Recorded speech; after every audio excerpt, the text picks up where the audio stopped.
This is episode 13.5 of Studio Practice, your no bullshit resource for those things that animate the artist and designer studio. Immediately after publishing episode 13, I received an excellent comment from Doctor Kobra, aka Matt Walsh, who reminded me of the concept first idea, best idea, which is extrapolated from beat poetry and potentially from Buddhism, which immediately brought to mind the introduction to this book by Jack Kerouac, Scattered Poems.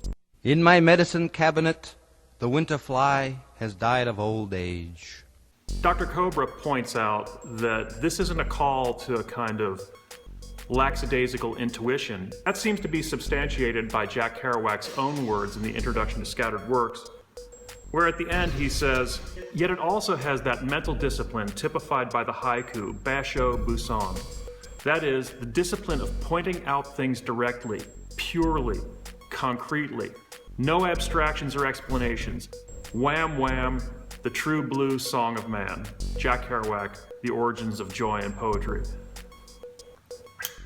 You'll notice that Kerouac mentions the notion of discipline as well. For the designer or artist, intuition and discipline should be inextricably linked and irreparably fused. This notion of first thought, best thought, undergirded by an intellectual discipline, first made available to me through the beat poets and the work of Jack Kerouac.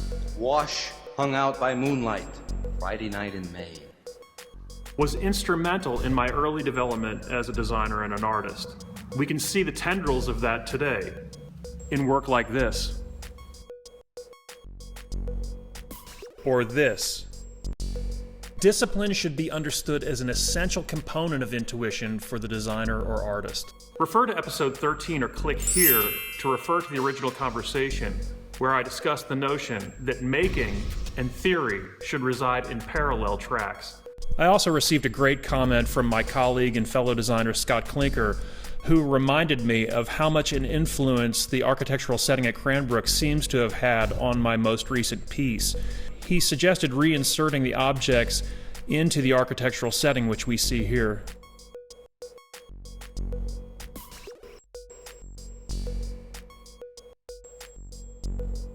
Thanks for the comments, don't be shy. Hit the like button, and if you enjoyed this series, please do me a favor and share the link, it really does help.